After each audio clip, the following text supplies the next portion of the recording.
Bismillahirrahmanirrahim. Assalamualaikum warahmatullahi wabarakatuh. Pada kesempatan kali ini kita akan membahas mengenai pengantar manajemen proyek. Ada beberapa teori yang membahas mengenai pengertian proyek. Yang pertama adalah usaha atau pekerjaan, sementara yang dilakukan untuk membuat sebuah produk, servis, atau hasil yang unik. Yang berikutnya, proyek adalah usaha terkoordinasi menggunakan kombinasi manusia, teknik, administrasi, dan keuangan dalam rangka mencapai tujuan yang spesifik dan jangka waktu tertentu. Dari dua teori di sini dapat kita lihat bahwa proyek itu sifatnya tidak terus-menerus, tapi ada jangka waktu yang membatasinya. Dan di sana ada sumber daya yang digunakan yang nantinya akan mensupport dari proyek yang akan dikerjakan. Yang berikutnya manajemen proyek. Proyek, jika kita bahas, di sini ada sederetan pekerjaan yang berhubungan, yang biasa diarahkan menuju suatu hasil yang besar dan membutuhkan sejumlah periode waktu yang signifikan untuk pelaksanaannya. Jadi balik lagi ke pengertian teori yang tadi, bahwa ada waktu-waktu yang membatasi dari pekerjaan sebuah proyek.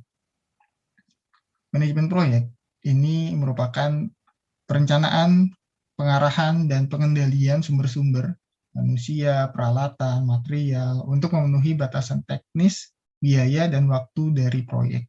Jadi ketika kita bicara tentang manajemen, maka yang berkaitan di sana banyak sekali hal yang saling berkaitan, yaitu ada biaya, ada waktu, dan sumber-sumber daya yang ada di sana. Itu ada manusia, peralatan, dan material, sehingga proyek itu bisa terorganisir dan selesai tepat waktu. Di sini pentingnya manajemen proyek. Ketika kita bicara pentingnya manajemen proyek, di sini yang pertama adalah kontrol yang lebih baik di bidang keuangan, fisik, dan SDM. Karena jika manajemen tidak dikontrol, tidak di manajemen dengan baik, maka hal-hal ini akan menjadi masalah, khususnya keuangan. Karena proyek itu seringkali terhambat dikarenakan adanya gangguan di bidang keuangan. Tidak hanya itu, SDM juga jadi hal yang penting, sehingga ketika kita ingin merekrut orang-orang dalam sebuah proyek, maka orang-orang tersebut harus benar-benar sesuai dengan bidangnya. Yang berikutnya, meningkatkan relasi dengan customer. Jadi dengan adanya manajemen proyek, ketika kita mengerjakan suatu pekerjaan, maka perlu adanya relasi dengan customer yang baik, sehingga keberlanjutan dari pekerjaan akan terus terjaga dengan baik. Yang berikutnya, waktu pengembangan yang lebih singkat. Jadi dengan adanya manajemen, maka waktu bisa dikontrol dengan baik. Yang berikutnya, biaya yang lebih rendah tentu. Dengan manajemen, maka kita bisa memperhitungkan bagaimana pengeluaran uang itu bisa se-efektif dan efisien mungkin.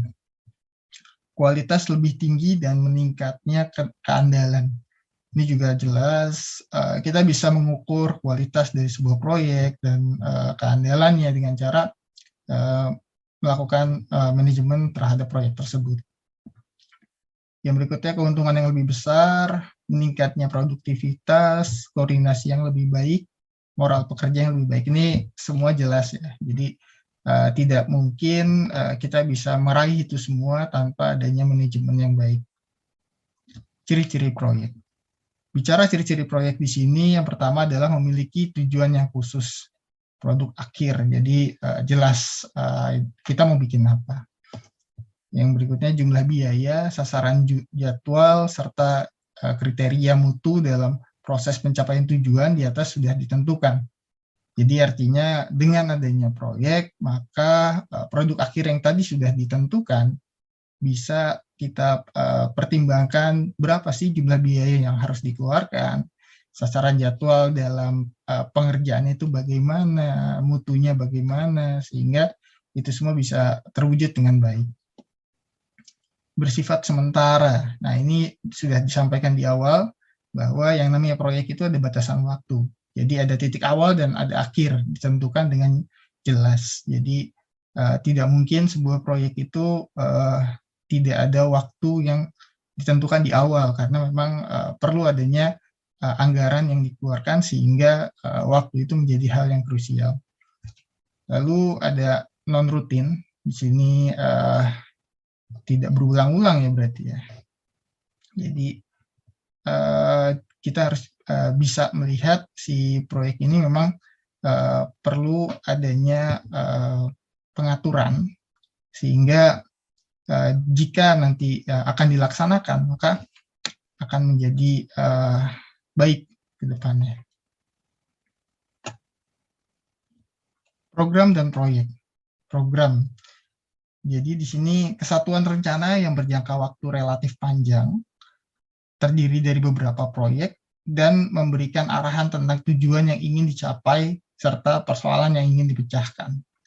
Jadi dalam sebuah proyek itu ada kalanya sifatnya tidak berdiri sendiri, jadi dia itu terprogram dari satu proyek ke proyek yang berikutnya sehingga bersifat lebih panjang dari proyek itu sendiri, sehingga perlu adanya penyesuaian yang sangat matang, pertimbangan yang sangat matang agar itu bisa berjalan dengan baik. Proyek. Kesatuan tugas yang berjangka waktu lebih pendek terdiri dari beberapa tugas yang memiliki sasaran, jadwal, serta anggaran tertentu. Ini sudah dibahas di slide yang sebelumnya, tapi ini ditampilkan kembali untuk mengingatkan bahwa dalam program di sana ada hal-hal yang masih berkaitan satu dengan yang lainnya, di mana ada jadwal. Ketika program itu disusun, maka proyek harus benar-benar berjalan dengan baik, jangan sampai lewat dari batas jadwal yang sudah disiapkan. Jadi misalkan selesai harusnya dalam waktu 1 bulan, karena proyeknya molor, maka program yang harusnya dikerjakan dalam jangka waktu 1 tahun, karena ada anggap saja 12 proyek, maka akan molor. Jadi ada efek domino di sana. Jadi perbedaan program dan proyek. Perbedaan program dan proyek terutama terletak pada kurun waktu pelaksanaan dan besarnya sumber daya yang diperlukan. Jadi ya ini sudah cukup jelas ya. Jadi pasti waktunya lebih panjang dan sumber daya yang digunakan juga lebih banyak. Perbedaan program dan proyek. Di sini pertama kegiatan proyek itu bersifat dinamis, sedangkan program itu bersifat rutin. Yang berikutnya berlangsung dalam kurun waktu terbatas, sedangkan program itu berlangsung kontinu jangka panjang. Lalu yang berikutnya intensitas kegiatan berbeda-beda. Kalau program itu intensitasnya kegiatannya relatif sama, lalu kegiatan harus sesuai dengan dana dan waktu tertentu. Sedangkan batas untuk program batasan tidak setajam proyek, hanya diatur dalam anggaran tahunan. Lalu kegiatan beragam dan perlu klasifikasi tenaga kerja yang bermacam-macam, sedangkan untuk program tidak terlalu banyak macam kegiatannya. Lalu ada jalur komunikasi dan tanggung jawab secara vertikal maupun horizontal, di mana penekanan pada jalur vertikal untuk yang program. Jadi sebenarnya ini kalau program bahasa sederhananya adalah dia lebih besar, waktunya lebih panjang, sedangkan untuk proyek itu biasanya sedikit terbatas sekali dan dia cuma di waktu tertentu saja, sedangkan untuk program itu berkelanjutan. Proyek berbanding sama kegiatan operasional. Bicara proyek itu pertama untuk mendukung kebutuhan organisasi, sedangkan kegiatan operasional itu visi dan misi untuk mencapai beberapa tujuan organisasi. Jadi benar-benar banyak complicated kalau kegiatan operasional. Yang berikutnya sementara dan unik, ya proyek dari tadi juga diulang-ulang, dia sifatnya sementara. Kalau operasional itu terus-menerus dan berulang. Kalau proyek itu berhenti ketika tujuan proyek tercapai. Jadi jika batas waktu misalkan anggap saja sebulan pekerjaan dan itu sudah tercapai, sudah selesai. Sedangkan untuk operasional itu tidak akan terhenti, justru diusahakan agar bisnis dapat terus berjalan. Karena dia punya visi yang biasanya 5 tahun ke depan biasanya, dan misi itu adalah bagaimana cara-cara untuk mencapai misi atau mencapai visi yang sudah dibuat. Jadi misi sekali lagi dibuat untuk mencapai visi yang sudah dibuat. Atribut proyek di sini pertama mempunyai tujuan yang unik. Yang kedua adalah setiap proyek harus mempunyai tujuan yang terdefinisi dengan baik. Jadi jelas ya, proyek harus punya tujuan, harus mempunyai spesifikasi atau terdefinisi dengan baik. Jadi apa sih yang harus dikerjakan?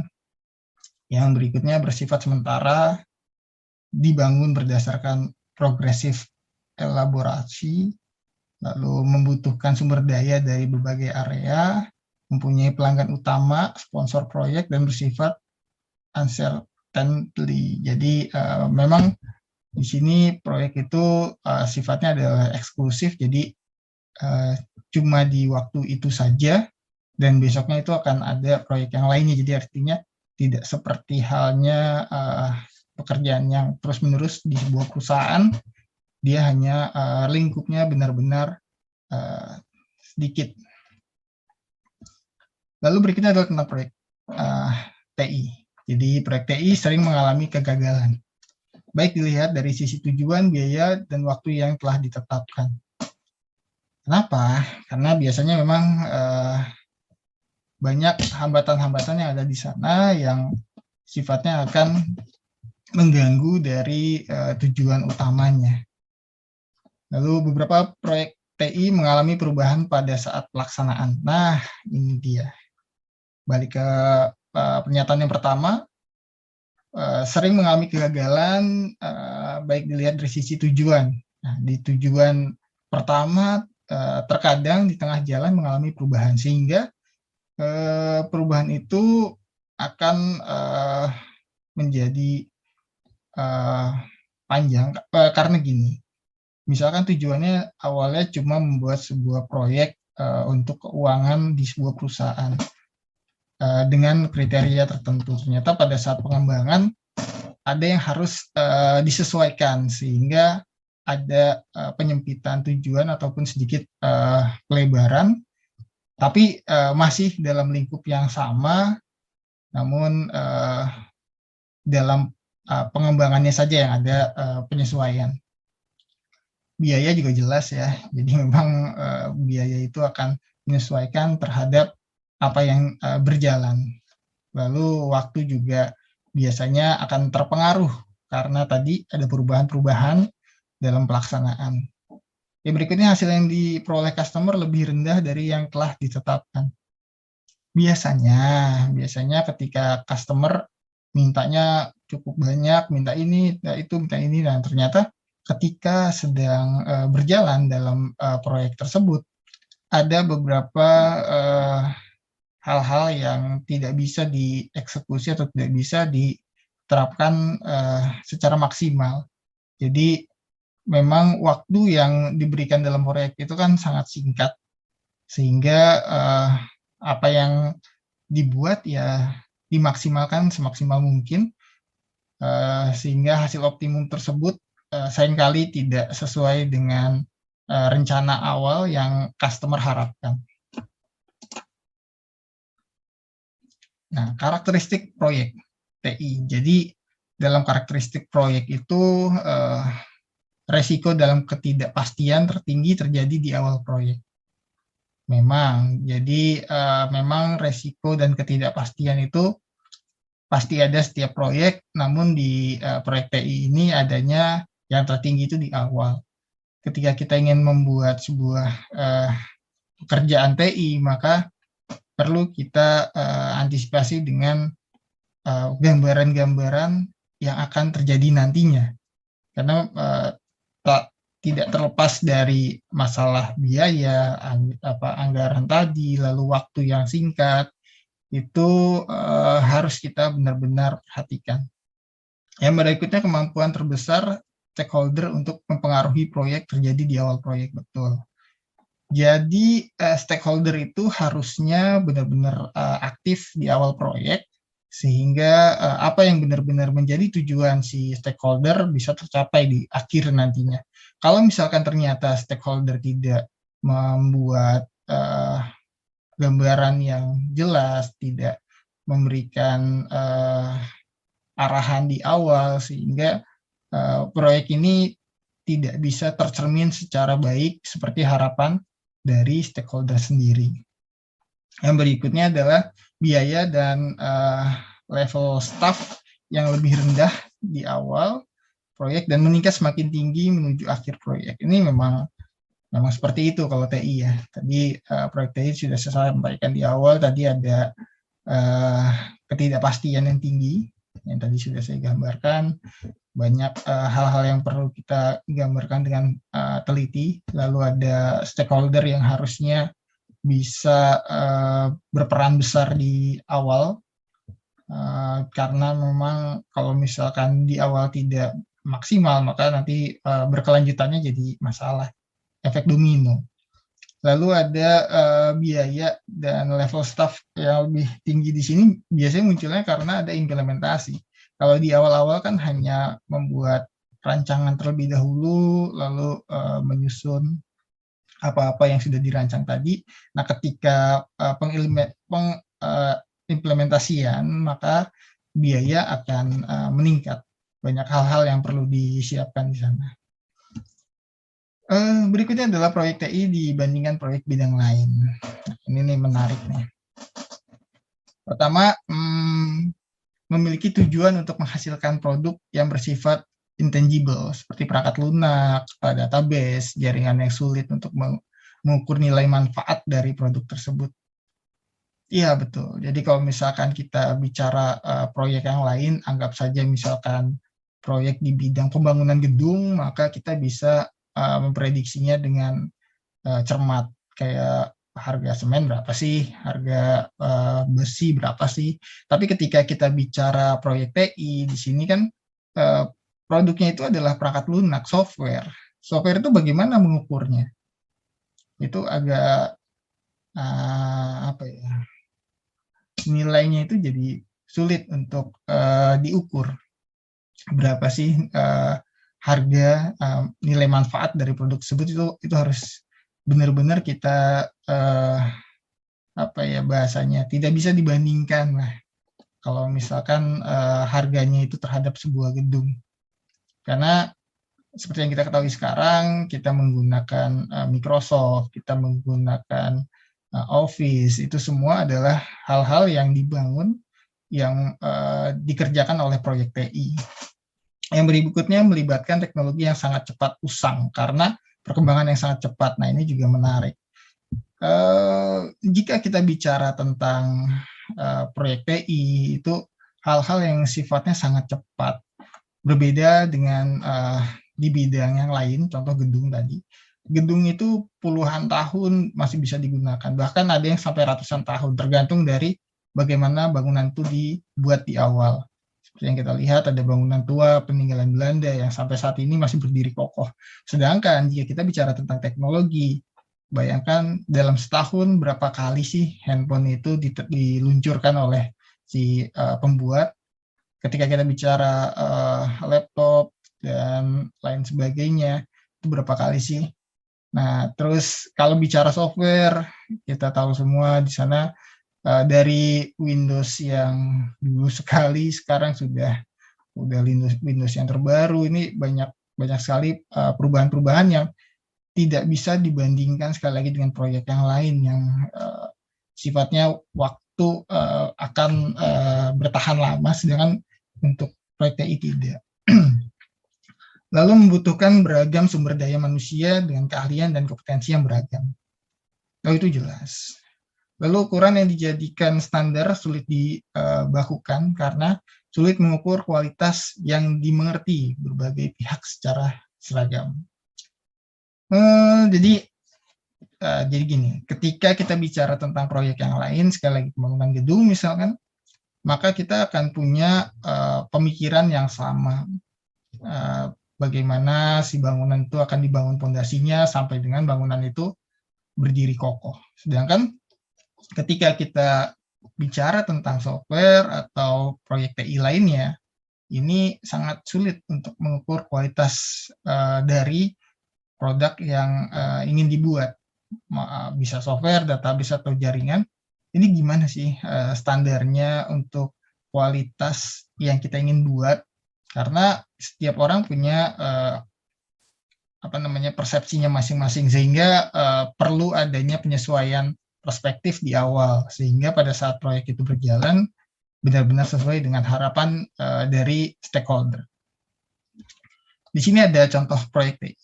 Yang pertama adalah helpdesk atau teknisi memperbaiki laptop di sebuah departemen perusahaan. Itu proyek. Jadi ada perusahaan yang laptopnya rusak, yaitu proyek itu. Yang kedua, pengembangan perangkat lunak dengan menambah sebuah fitur baru.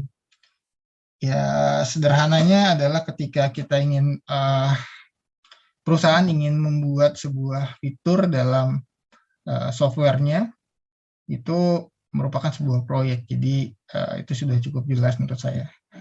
Yang berikutnya, pengembangan infrastruktur untuk penyediaan akses wireless internet, ini juga proyek. Jadi penyediaan wireless dari sebuah perusahaan itu juga menjadi proyek. Lalu ada pembangunan peraturan-peraturan standar dalam komunikasi dengan teknologi informasi, ini juga. Lalu membangun website perusahaan, ini jelas. Lalu ada jaringan televisi, membangun sistem voting bagi pemirsa. Jadi yang zaman sekarang kalau ada kegiatan-kegiatan voting itu, yang kegiatan di TV, itu juga bagian dari proyek dan seterusnya. Ini hanya contoh saja. Lalu ada kendala atau batasan proyek. Bicara quality, ada 3 hal yang saling berkaitan. Bicara waktu, pasti larinya ke biaya ke scope nggak jauh-jauh dari waktu lagi. Ini saling berputar terus. Yang jelas quality-nya akan berpengaruh terhadap apa yang ada di sini. Biasanya waktu itu ketika semakin pendek akan menjadi berat, dan kekhawatiran terhadap kualitas juga akan menurun. Nah, cost biasanya semakin panjang proyek, biayanya juga semakin besar, dan scope itu harus kita pertimbangkan benar-benar. Waktu. Proyek dilaksanakan dengan memperhatikan waktu penyerahan produk atau hasil akhir sesuai dengan kesepakatan pihak-pihak yang berkepentingan. Nah, ini yang jadi masalah. Waktunya ini kapan proyek itu harus jadi, atau software itu jadi, atau jaringan itu selesai. Jadi benar-benar harus dipertimbangkan. Keberhasilan dari sebuah proyek dapat diukur dari ketepatan waktu sesuai yang telah direncanakan. Nah, ini memang keberhasilannya itu ya tadi, ketika waktu sudah ditentukan di awal sekitar sekian bulan selesai, maka itu juga harus benar-benar terjadi. Ruang lingkup. Nah, ini tadi scope tadi ya. Scope ini menyatakan batasan pekerjaan yang perlu diselesaikan dalam sebuah proyek. Item-itemnya apa aja sih, sehingga ketika kita sudah tahu itemnya apa saja, waktu bisa kita tentukan, dan biaya bisa kita tentukan juga. Ruang lingkup memberi gambaran sejauh mana yang menjadi tanggung jawab pelaksana proyek dan hasil-hasil yang harus dilaporkan atau diserahkan kepada pemberi proyek. Ini jelas. Biaya. Proyek dilaksanakan dengan biaya yang telah disepakati oleh penyandang dana yang harus digunakan untuk mengcover seluruh pembiayaan proyek. Jadi memang setelah kita tahu skopnya apa saja, waktunya kapan, maka biaya ini menjadi hal yang normal dibicarakan sehingga proyek itu bisa selesai. Karena biasanya ini yang paling sulit ditentukan, ada pergeseran-pergeseran biaya ketika proyek itu sedang berjalan biasanya. Manajer proyek harus memperkirakan dan mendistribusikan ke setiap aktivitas proyek yang membutuhkan dana, dan mengendalikan agar realisasi biaya yang digunakan tidak melebihi dari yang telah direncanakan. Ini dia nih. Jadi manajer proyek ini perannya sangat signifikan sekali. Jangan sampai ketika proyek itu berjalan ternyata terjadi pembengkakan biaya. Jadi artinya kita kembali ke rule awal, ketika sudah ditentukan, maka itu yang kita lakukan. Sisanya kita berharap tidak melebihi dari biaya yang sudah disepakati di awal. Kualitas, ini dia. Kualitas menjadi kriteria yang ditetapkan bersama antara pemberi dan penerima proyek untuk dicapai oleh pelaksanaan proyek sebagai standar kualitas dari produk yang dihasilkan. Jadi kualitas di sini memang berdasarkan kesepakatan, tidak sama dengan seperti yang saya contohkan tadi pembangunan gedung ya. Kalau gedung sudah bisa kita prediksi ada standarnya khusus. Kalau untuk proyek TI itu ya balik lagi ke kesepakatan. Berdasarkan standar kualitas pelaksanaan proyek berusaha untuk menetapkan target-target yang harus dipenuhi dari setiap tahap pelaksanaan proyek. Ini jelas. Proyek yang baik ya. Proyek yang baik gimana sih? Proyek yang baik pertama adalah suatu proyek yang sesuai dengan waktunya. Jadi ketika waktu penyerahan ya sudah selesai. Lalu budget yang sudah ditetapkan juga sesuai. Jadi cost-nya kan sudah sesuaikan, sudah dirancang sebelumnya, sesuai dengan cakupan pekerjaan yang disetujui tentunya, dengan kualitas yang diharapkan, tahu ditentukan sebelumnya. Jadi balik lagi semua untuk bicara tentang kualitas harus sesuai kesepakatan sebelumnya. Jadi itu sudah ditetapkan. Manajer proyek. Manajer proyek ini bertanggung jawab untuk mencapai tujuan proyek. Apa saja? Pertama, identifikasi kebutuhan proyek. Jadi si manajer ini akan mengidentifikasi nih dalam proyek ini apa saja sih yang dibutuhkan. Yang kedua, membangun atau mendefinisikan tujuan proyek dengan jelas dan dapat dicapai. Jadi terkadang tujuan proyek itu ada yang tidak paham atau persepsinya berbeda, sehingga manajer proyek ini yang bertugas untuk menjelaskan atau merincikan setiap pekerjaan hingga target yang diberikan dapat tercapai. Yang berikutnya, menyeimbangkan permintaan kualitas yang diinginkan dengan ruang lingkup proyek, waktu, dan biaya. Jadi menyeimbangkan permintaan kualitas di sini, ketika kualitas sudah disepakati di awal, maka ruang lingkup proyeknya itu benar-benar kita sesuaikan dengan waktu dan biayanya. Jangan sampai ada yang tidak sesuai. Lalu mengadaptasi spesifikasi, perencanaan, dan pendekatan dari berbagai pertimbangan dan harapan dari semua stakeholder itu jelas. Jadi stakeholder itu menjadi hal penting untuk diselesaikan permintaannya, sehingga nanti proyek itu bisa jadi akan berlanjut ke proyek-proyek yang lainnya. Stakeholder itu siapa sih? Stakeholder adalah orang-orang yang terlibat atau dipengaruhi oleh aktivitas proyek, di mana kebutuhan dan keinginan stakeholder pada saat proyek akan beraneka ragam. Ini benar nih. Saya ambil contoh ketika proyek ini merupakan pembuatan software di sebuah perusahaan. Di sana banyak departemen, ada bagian-bagian yang saling bersinggungan antara satu bagian ke bagian yang lain, sehingga ketika bagian yang satu meminta sesuatu akan mempengaruhi ke bagian berikutnya. Nah, ternyata setelah dikomunikasikan ke bagian berikutnya atau departemen berikutnya, ternyata ada lagi permintaan yang saling berpengaruh antar departemen. Jadi perlu adanya komunikasi agar setiap stakeholder itu keinginannya dapat tercapai, namun tidak ada hal yang miss di sana, karena biasanya ketika di awal itu sudah dibicarakan, ada hal-hal yang terlupakan, sehingga perlu adanya penyesuaian di tengah-tengah proyek. Yang termasuk stakeholder di sini ada sponsor proyek, manajer dan tim proyek, staf pendukung, pengguna hasil proyek, supplier, musuh proyek. Musuh proyek ini adalah orang yang merasa dirugikan dengan adanya proyek yang berlangsung. Nah, ini ada hal yang menarik, di mana ketika software ini sudah menjadi bagian dari sebuah perusahaan, ada orang-orang lama, karyawan-karyawan lama di sebuah perusahaan yang merasa terancam dengan adanya software tersebut. Bisa jadi dikarenakan software itu merupakan hal baru yang dia tidak mau mempelajarinya karena sudah bekerja lama di sana dengan sistem lama, sehingga dia merasa tidak perlu adanya software. Ini sering terjadi. Harapan stakeholder. Nah, ini harapan stakeholder ini banyak. Pertama, aspek-aspek keseimbangan antara kualitas proyek yang diharapkan dengan keterbatasan biaya dan waktu. Ya, dengan keterbatasan waktu dan biaya yang mereka berikan, mereka punya harapan yang tinggi tentunya. Nah, tinggal bagaimana disepakati dengan orang-orang yang ada di proyek tersebut dalam merealisasikan harapan dari stakeholder tadi.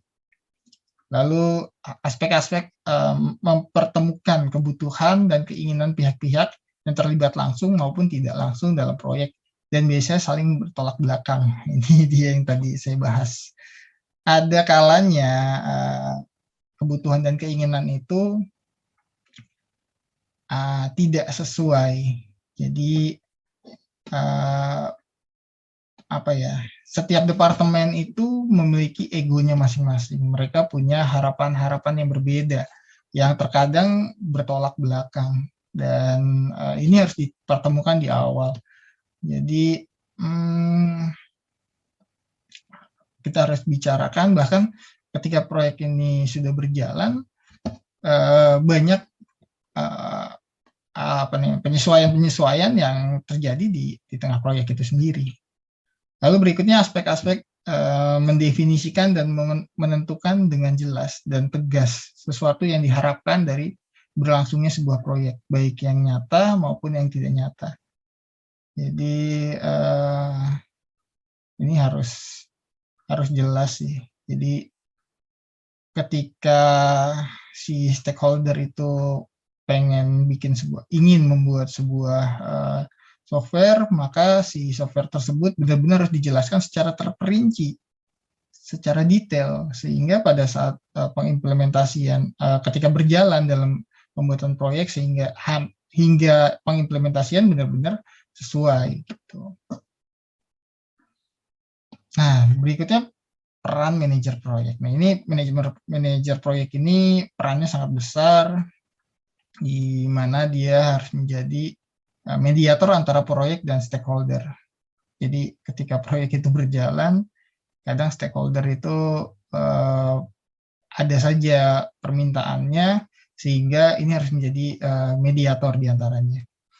Yang berikutnya bertanggung jawab akan kesuksesan proyek sejak perencanaan, pelaksanaan proyek hingga penutupan penyelesaian.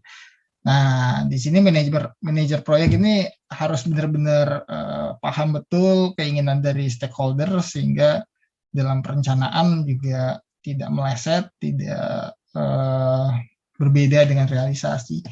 Dan komitmen ini harus dibangun di awal. Lalu pelaksanaan proyek juga harus benar-benar berjalan dengan baik, sehingga ketika penyelesaian proyek itu benar-benar sesuai harapan dari si stakeholder. Tugasnya apa sih manajer proyek? Tugasnya ini cukup banyak. Pertama, mengidentifikasi proyek yang tadi sudah kita bahas, membreakdown proyek menjadi serangkaian tugas yang mudah dikelola, ini juga sudah dibahas. Namun secara spesifik dia harus bisa menjelaskan step by step, hari demi hari, jam demi jam, apa saja yang perlu disesuaikan. Lalu memperoleh sumber daya yang dibutuhkan dan membentuk tim kerja untuk melaksanakan tugas-tugas tersebut. Ini butuh kejelian yang cukup luar biasa dari manajer proyek. Jangan sampai tim yang dibentuk itu tidak solid, jangan sampai tim yang dibentuk itu tidak memiliki skill yang dibutuhkan, karena ketika skill yang dibutuhkan itu tidak terpenuhi dalam pelaksanaan proyek akan menjadi hambatan. Dan ketika tim yang dibentuk itu tidak solid, akan terjadi perpecahan dan akan mempengaruhi penyelesaian proyek itu sendiri. Yang berikutnya, menetapkan tujuan akhir dari proyek dan memotivasi anggota tim kerja untuk menyelesaikan proyek tepat waktu. Nah, ini beratnya di sini nih. Kadang ketika proyek kita sedang berjalan, ada hal-hal yang membuat kita itu menjadi down di tengah jalan. Terutama pada saat kendala itu mempengaruhi setiap proses yang telah kita kerjakan. Nah, disinilah tugas manajer proyek untuk memberikan motivasi, sehingga si pekerja itu bisa tetap semangat. Jadi anggota tim itu tidak turun motivasinya dan bisa menyelesaikan tepat waktu. Yang berikutnya menginformasikan kepada stakeholder tentang pengembangan pelaksanaan proyek secara periodik. Ya, ini penting. Jadi setiap kali ada perkembangan, maka hal tersebut harus dikomunikasikan terhadap stakeholder. Tidak hanya keberhasilan, tapi hambatan-hambatan itu juga perlu dikomunikasikan. Jadi jangan sampai ketika proyek itu berjalan ada hambatan didiemin aja, tidak disampaikan ke stakeholder, ketika terakhir jadi tidak sesuai harapan stakeholder dan proyek itu kualitasnya tidak seperti kesepakatan di awal tadi. Lalu mengendalikan risiko yang mungkin terjadi dan meminimalisir dampak terhadap penyelesaian proyek. Nah, ini resiko yang muncul-muncul tadi itu harus kita benar-benar kendalikan sehingga dampak terhadap hasil dari proyek itu tidak terlalu berdampak. Jadi jangan sampai kita mengerjakan proyek itu ketika ada risiko-risiko itu berdampak terhadap hasil akhir secara signifikan. Harusnya kita bisa benar-benar tekan atau meminimalisir dampaknya. Yang berikutnya hasil harus beradaptasi terhadap perubahan-perubahan karena tidak ada proyek yang 100% berjalan sesuai dengan yang direncanakan. Ini jelas banget. Jadi hasil itu akan menjadi baik, namun tidak selalu sesuai dengan yang dibuat di awal. Jadi pasti ada sekian persen yang meleset. Karena memang dalam perjalanan proyek, khususnya di bidang TI, hal-hal tersebut seringkali muncul. Lalu ketika tugas itu dibebankan terhadap manajemen proyek, maka keterampilan apa yang harus dimiliki oleh seorang manajer proyek? Yang pertama adalah kepemimpinan, itu jelas karena dia akan menjadi mediator terhadap stakeholder.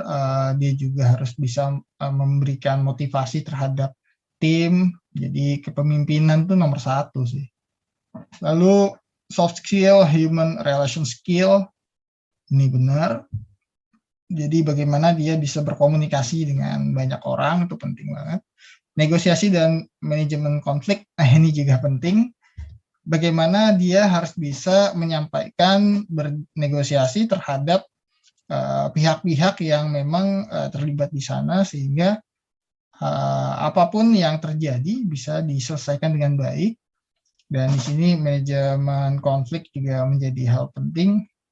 Ketika ada hal-hal atau kendala-kendala, dia harus bisa bersifat dingin dan bisa berpikir dengan cepat.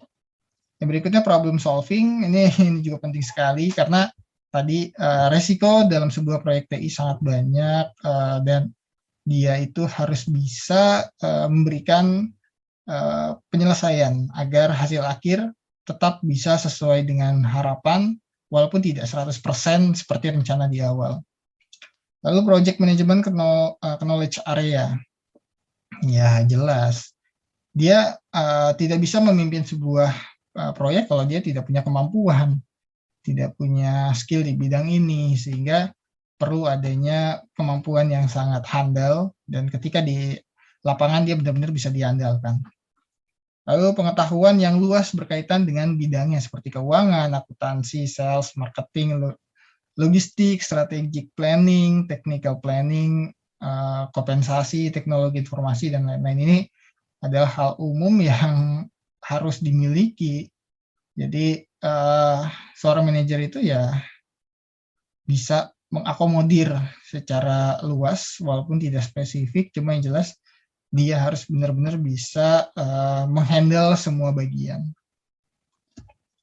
Manajer proyek yang baik itu gimana sih? Tidak menghindari semua resiko, itu jelas.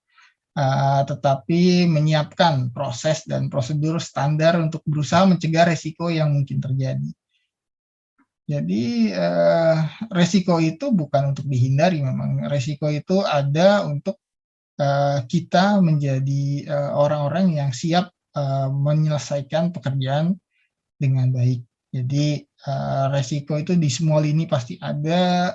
Dalam proyek itu resiko itu muncul di bidang pengerjaannya, waktu, dan biaya, sehingga resiko-resiko yang muncul tadi harus bisa kita cegah dampak besarnya sehingga sangat minim terhadap produk akhir yang sedang dikerjakan. Bicara risiko, apa aja sih risiko yang mungkin? Nah, ini dia. Yang pertama udah pasti keterlambatan penyelesaian proyek, itu udah pasti di proyek manapun sering terjadi. Terus pembekakan anggaran itu juga ya jelas ketika penyelesaian proyek itu molor, keterlambatan itu terjadi, maka biasanya anggaran juga meningkat. Atau keinginan konsumen tidak terpenuhi, ya ini ngeri nih.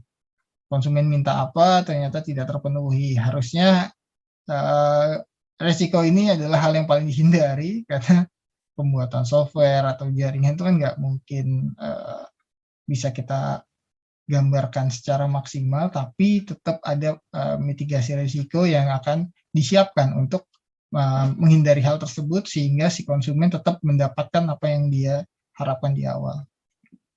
Lalu tidak konsisten antara proses dan prosedur yang digunakan manajer proyek.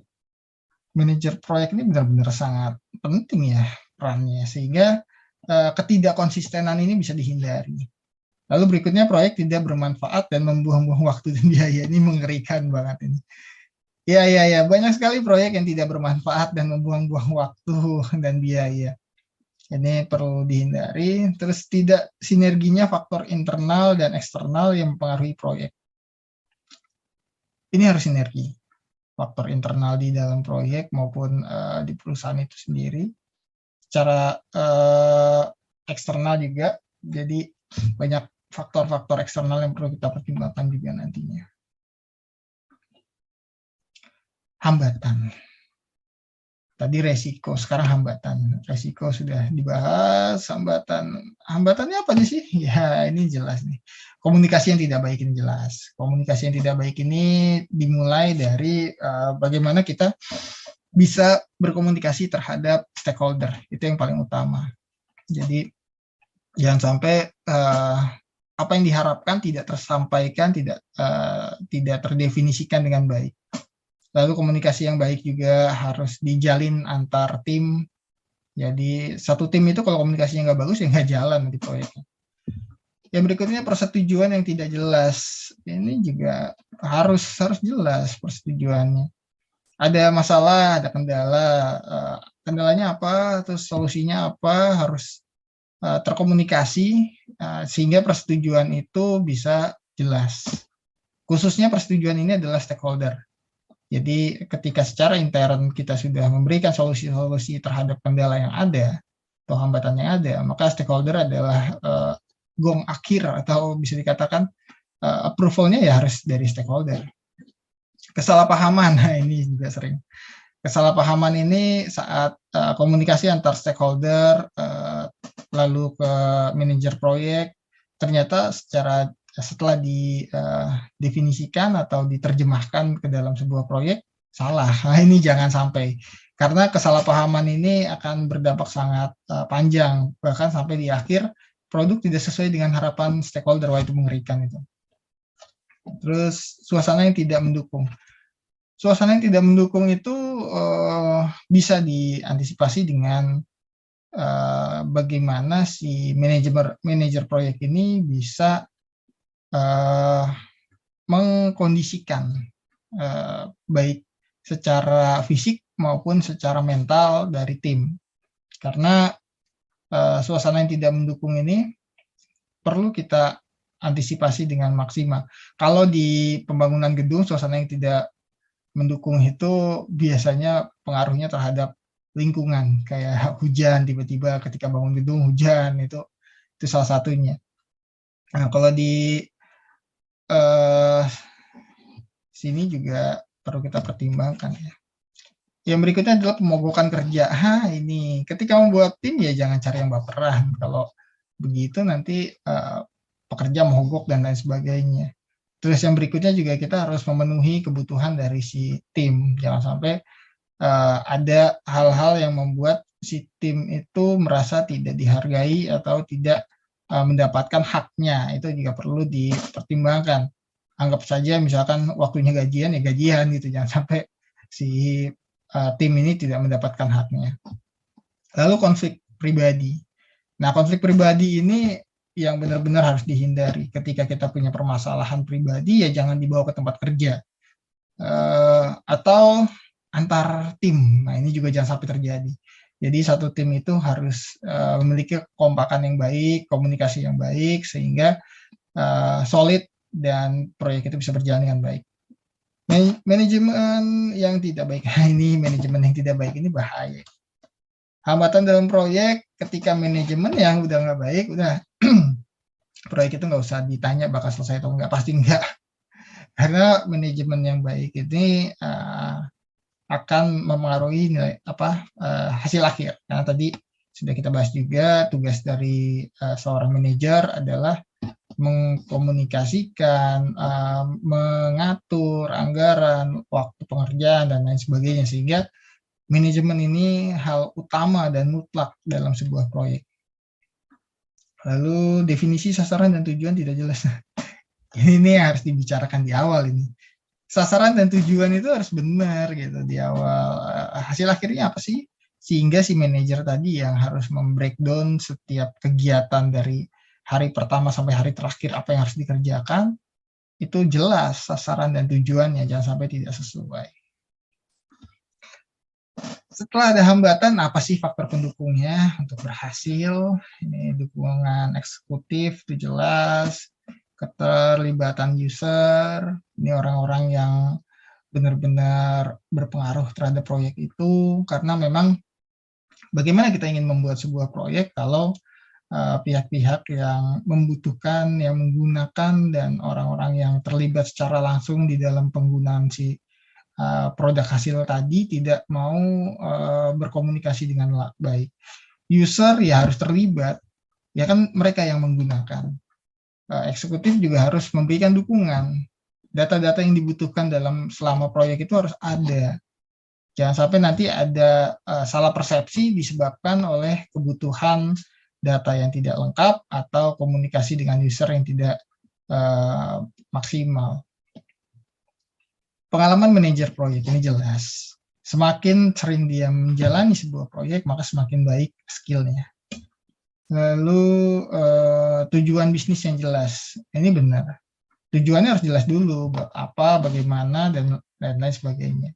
Skop yang kecil. Menurut saya sih dari sisi proyek, semakin kecil skupnya, biasanya semakin baik hasilnya. Tapi kalau skupnya besar, dengan keterbatasan yang sangat banyak, itu akan mempengaruhi proyek hasil akhirnya. Tapi kalau skupnya kecil, biasanya hasil akhirnya bisa presisi atau mendekati harapan seperti yang dirancang di awal. Lalu perangkat lunak standar. Ya, ini juga penting. Jadi ketika perangkat lunak yang dibutuhkan dalam sebuah perancangan itu tidak sesuai dengan standar, maka akan jadi masalah. Sederhananya aja deh, ketika VGA, RAM itu tidak sesuai, maka tidak akan berjalan dengan baik. Terus firm basic requirement, metodologi formal, estimasi yang diandalkan. Ini ya sejarah perusahaan, terus metodologi ketika mengerjakan, ya estimasi ini benar-benar 3 hal yang perlu dan penting juga, nggak bisa kita abaikan. Lalu kriteria lainnya, ini milestone, perencanaan yang tepat, staff dan yang kompeten, dan rasa kepemilikan. Ini nih penting juga. Kalau misalkan rasa kepemilikan yang nggak ada, ya contoh tadi deh, ketika sebuah perusahaan ingin membuat software untuk menyelesaikan pekerjaannya, ketika itu ternyata ada orang-orang yang tidak merasa membutuhkannya, lalu merasa terancam terhadap software tersebut, sehingga merasa ketika software itu hadir, dia akan tergantikan. Ini perlu dihindari, sehingga perlu adanya dari pihak user, dari pihak stakeholder harus bisa sepaham dulu, sehingga proyek ini bisa tuntas dengan baik. Baik, saya rasa itu dulu yang bisa saya bagikan kali ini. Semoga bermanfaat. Mohon maaf jika ada kekurangan, kalau ada kesalahan dalam penyampaian. Selanjutnya mungkin bisa kita komunikasikan di kolom komentar nanti, sehingga apa yang kita harapkan bisa tercapai sih. Saya rasa itu saja dari saya. Saya akhiri. Wassalamualaikum warahmatullahi wabarakatuh.